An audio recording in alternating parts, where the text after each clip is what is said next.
अस्सलामुअलैकुम दोस्तों, आज है संडे का दिन और तारीख क्या है कादिर भाई? 11 तारीख और हम लोग आए हुए हैं एयरफोर्स म्यूजियम जो कि पालम में है। हमारे साथ महफूज भाई और दूसरी तरफ काफी एक्सपीरियंस वाले बंदे कादिर भाई। हम लोग जाते हुए एयरफोर्स म्यूजियम की तरफ और महफूज के साथ एक ठगी हो गई है। अभी हम लोग जो यहाँ पे सदर बाजार कैंटोनमेंट से उतरे थे मेट्रो स्टेशन से, वहां से 700 मीटर दिखा रहा था, ठीक है। उसको लगा 700 मीटर पता नहीं कितना दूर होगा, बैटरी रिक्शा से आया, कह रहा यार ये रेड लाइट पार करते ही हो गया क्या। महफूज कैसा फील हो रहा है? कैसा फील हो रहा है? ये ठगी होने के बाद अफसोस हो रहा है भाई। अफसोस हो रहा है भाई को। ये रहा IE1059। कैसा लगा कादिर भाई, ये कैसा लगा आपको? बहुत बढ़िया लगा। बहुत बढ़िया लगा।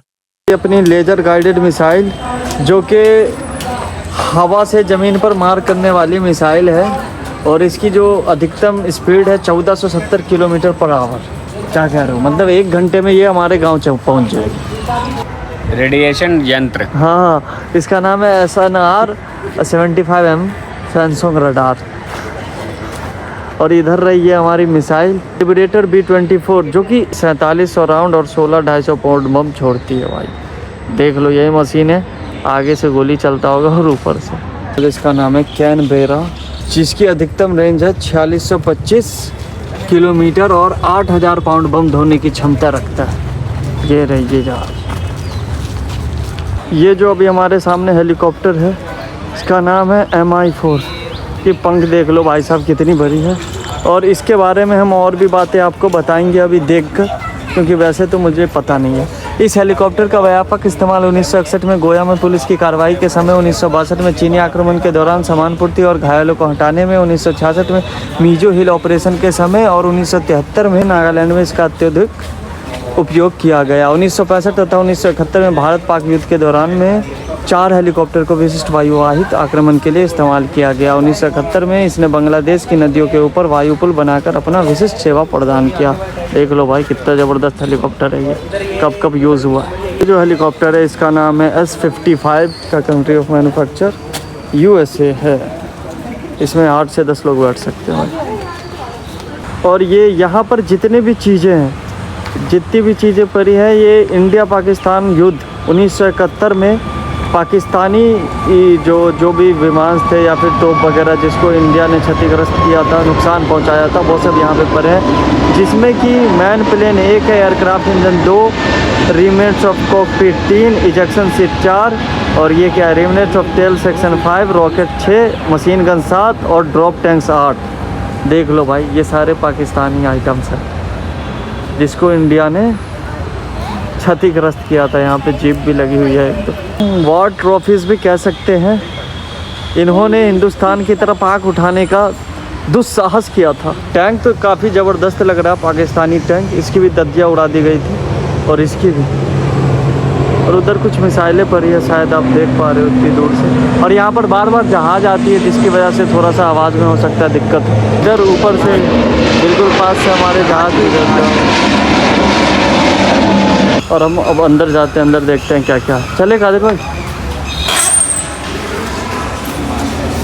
सबसे पहली चीज़ की फुल्ली AC है ना। ये CRT है, पता नहीं कैसे यूज़ होता है, क्या यूज़ होता है। अभी एक एक करके हम सारी चीज़ें दिखाएंगे आपको। ये कंट्रोल स्टिक है किसका, MiG-23BN का, जो कि यूज़ हुआ था मई 1981 से मार्च 2009 तक, जो कुछ इस टाइप का दिखता था। हमारी इंडियन आर्मी इस टाइप का फ़ोन का इस्तेमाल किया करती थी। कादिर भाई कभी आपने यूज़ किया? हाँ, मैंने इसको यूज़ किया, लेकिन इसको नहीं। हाँ। नॉर्मल। हाँ। जो सिविलियन के लिए होता है। अच्छा, उसको यूज़ किया? कॉल वॉल लगाया आपने? हाँ। अरे क्या, अरे बहुत पहुँचे हुए आदमी आप तो। प्रैक्टिस के लिए 3 kg का बम है ये, जिसकी ओरिजिन कंट्री इंडिया है और इसकी लाइफ है 10 साल। ये रहा रॉकेट 68 mm टाइप है प्रैक्टिस के लिए, जिसकी लाइफ है 20 साल। मोटर रॉकेट की 15 साल, इग्निटर की 5। और वैसे ये 4.1 kg का होता है।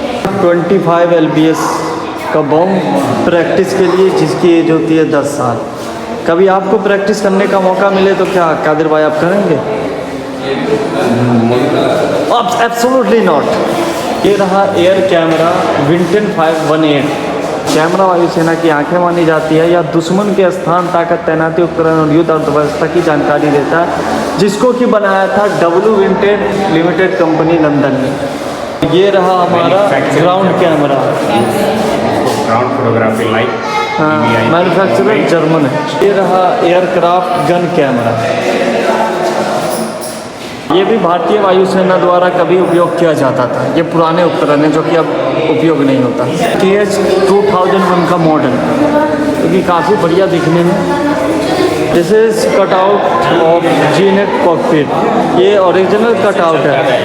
ये देख लो कैसी सीट्स होती है इसके अंदर, और ये इसका वो कंट्रोलर स्ट्रिक बीच में, और कितना कम स्पेस होता है। बस एक बंदा रहेगा, वो भी समझो मुरा सा होगा। तो उनकी case of emergency use for ejection seat Indian Army. या in case of emergency Indian Army use these ejection हमारे सीट। भारतीय जवान पर कोई संकट आती थी तब इस सीट का उपयोग किया करते थे वो। हाँ, इजेक्शन लेने के लिए, वायुयान से बाहर आने के लिए। तुरंत वायुयान से बाहर निकल जाते थे। बटन दबाया और बाहर। कादिर भाई इसके बारे में क्या कहना है? इसको यूज़ करते समय ताकि बेहतरीन आगे की ओर। This missile SS-11B1, origin country France. ये रही हेलवन पिस्तौल, जिसका जो ओरिजिन कंट्री है मिस्र है, और जो कि यूज़ में अभी तक 1985 से अभी तक यूज़ हो रहा है। लंबाई इसकी 9 इंच और मैगजीन क्षमता इसकी 8 राउंड यानी 8 गोली लग सकती है, और 50 मीटर की दूरी तक इसकी प्रभावी सीमा है। गौर से देख लो भाई, यही गन है। ये रही 0.455 mm पिस्तौल, जो कि यूनाइटेड किंगडम ने बनाया था, जिसका युद्ध 1911 से लेकर 1985 तक हुआ था। लंबाई 8 इंच, कैलिबर 0.455 मिलीमीटर, और इसका रेंज था 120 मीटर। गौर से देख लो भाई। रिवॉल्वर 0.55 mm, इसको बनाया था यूनाइटेड किंगडम ने, जो कि 1887 से लेकर 1970 ईस्वी तक चला है। 1887 से 1970 तक, जिसकी लंबाई 11 इंच है, और इसका जो गोली दागने की दर है 20-30 RPM है ना, और रेंज इसकी है 46 मीटर, 46 मीटर। मैकारोव पिस्तौल, जो कि सोवियत यूनियन ने बनाया था, जो कि 1951 से लेकर अभी तक यूज हो रहा है। सिर्फ लंबाई सिर्फ 6 इंच है इसकी। राउंड इसमें 8 राउंड होते हैं और 50 मीटर की रेंज है। 0.32 बोर पिस्तौल, दिखने में तो काफ़ी छोटी लग रही है, ये 6 इंच की ही है, और इसमें जो मैगजीन क्षमता है वो 9 राउंड है, और प्रभावी सीमा इसकी कम है ओनली 19 मीटर तक। लेकिन फिर भी छोटा पिकअप बड़ा धमाल है भाई। 9 गोली लग रही है। कादिर भाई कम है क्या? बहुत है। ये थोड़ी सी लंबी सी दिख रही है। 0.22 बोर पिस्तौल, इसका ओरिजिन कंट्री है सोवियत यूनियन, और इसकी लंबाई 9 इंच है, और इफेक्टिव रेंज 25 मीटर तक। लज्जर पिस्तौल, जिसको जर्मन एम्पायर ने बनाया था, जिसका युद्ध 1904 से 1970 तक हुआ था। लंबाई इसकी 9 इंच, और इसकी जो रेट ऑफ फायर है 116 RPM, और ये 50 मीटर तक की रेंज है इसकी। रिवॉल्वर है, इसका नाम है स्मिथ एंड वेसन रिवॉल्वर, जिसको USA ने बनाया था, और ये 1899 ईस्वी से अभी तक यूज़ हो रहा है। जिसकी लंबाई है 9 इंच, और 6 राउंड होते हैं इसमें, और इसकी जो इफेक्टिव रेंज है वो है 50 मीटर। रही 7.62 mm सेमी ऑटोमेटिक राइफल, जिसका जो कंट्री ऑफ ओरिजिन है बेल्जियम है, और इसकी जो इफेक्टिव रेंज है वो 400 मीटर है। 50 इंच की लंबाई है इसकी लगभग। LMG, जिसको यूनाइटेड किंगडम ने बनाया था, 1840 से लेकर 1916 तक ये चली, और 42 इंच लंबी गन है। Effective range 700 metre. इतनी सारी गन पड़ी है यहाँ पे। अगर सबकी वीडियो बनाने लगा तो वीडियो बहुत लंबी हो जाएगी, इसलिए अब सोच रहा हूँ थोड़ा शॉर्टकट में ले लूँ। रॉकी भाई की फेवरेट गन कलाशिनिकोव है ना भाई। और यहाँ पर देख लो, ये पुराने ज़माने के खंजर भी पड़े हुए हैं, देख लो। ये लग रहा है क्या है कादिर भाई, ये नीचे से लग रहा है मुड़े हुए होते थे, पेट में डाला और अतरी के साथ बाहर। Grenades. Chief marshal NK brown की वर्दी, गुड लुकिंग। और भी बहुत सारी चीज़ें हैं यहाँ पर, और हम सारी चीज़ें दिखा नहीं पाएंगे यार, बहुत लंबी वीडियो हो जाएगी। कभी आओ आप लोग, ट्रैवल करो, यहाँ घूमो फिरो। कादिर भाई, ये जगह हम आपकी वजह से आ पाए। आपने ही आइडिया दिया था कि एयरफोर्स म्यूजियम चलते हैं। कैसी लगी आपको जगह, आप बताओ। जगह तो मुझे बहुत ही ज़बरदस्त लगी। आपको इस जगह का कहाँ से मालूम हुआ, ये बताओ ऑडियंस को। इंस्टा पे देखा था मैंने। अरे वाह ज़बरदस्त। इंस्टा का सही यूज हमारे कादिर भाई ही कर रहे हैं, बाकी कुछ लोग तो बस कच्चा बादाम के चक्कर में ये इधर हमारे उन बहादुर नौजवानों की फोटो लगी हुई है जिन्हें वीर चक्र प्राप्त हुआ है ना। इधर फोटो और नाम सब लिखा हुआ है। मॉड्यूल है ये, अपोलो लूनर मॉड्यूल की कॉपी है। ईगल का मॉड्यूल जो चांद पर जाने व चलने के वाले पहले मानव को ले गया था। 21 जुलाई 1969 को अपोलो 11 की उड़ान के दौरान अमेरिका अंतरिक्ष यात्री नील आर्मस्ट्रॉन्ग तथा एडविन एल्ड्रिन ईगल पर बैठकर चांद की धरती पर उतरे। यह मॉड्यूल भारतीय शिल्पियों द्वारा भारतीय पदार्थों से भारत में बनाया गया है। इसे संयुक्त राज्य अमेरिका के लोगों ने भारतीय वायुसेना संग्रहालय को भेंट स्वरूप दिया था। देख लो भाई कितना ज़बरदस्त है। मारुत HF-24 की मॉड्यूल, ये रही फोर्ड की सलून कार जिसका इंजन 4600 RPM पर 315 bhp के साथ 390 VB इंजन, 8 सिलेंडर का शक्तिशाली इंजन। वैसे ये कार काफ़ी ज़बरदस्त है, आज भी रोड पे उतर जाए तो सारे लोग मुड़ मुड़ के देखे इसे। ये रही हॉकर हंटर जिसको कि यूके ने बनाया था।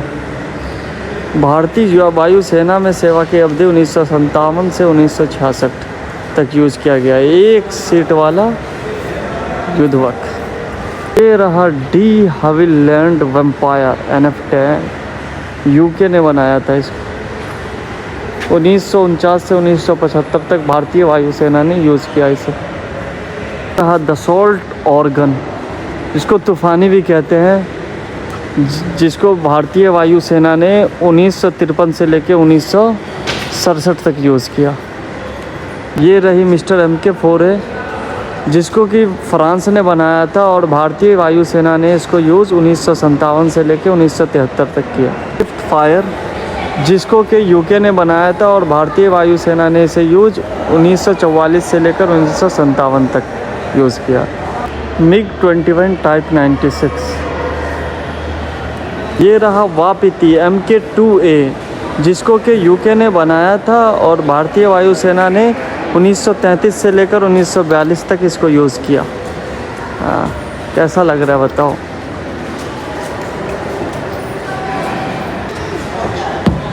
ये ऊपर से अच्छा, ये लग रहा है कोई पाकिस्तानी विमान है। ये रहा लगता है इसको पाकिस्तान से छीना गया था 1971 के युद्ध में। कादिर भाई क्या कहना चाहेंगे आप इस जगह के बारे में, कैसा लगा आपको? बहुत अच्छी जगह है। हाँ। मैं चाहूँगा कि हमारे जितने भी भारतीय लोग हैं वो यहाँ आए हाँ। और आकर देखें। जितने भी इंडियन से आके विजिट ज़रूर हाँ, करें, एक बार करें। देखें। ये जो पाकिस्तानी विमान है इसको 1966 में पाकिस्तान ने ईरान के माध्यम से जर्मनी से ख़रीदा था, वो भी 75 क्वांटिटी। और यह सेबर विमान सबसे सस्ता संस्करण था। इस विमान को पाकिस्तान के 14 स्क्वाड्रन द्वारा इसको ढाका में रखा गया था जो कि आज बांग्लादेश में पड़ता है। फिर इसको ना भारतीय वायुसेना ने मारकर गिराया था और उसके बाद 11 विमान पर कब्जा कर लिया था।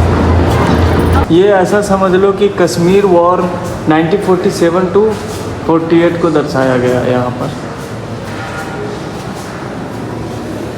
It's look good. यहाँ पर हर विमानों के छोटे छोटे मॉड्यूल बने पड़े, जिसे कादिर भाई बड़े गौर से देखते हो। These are small module of Pakistani tanks.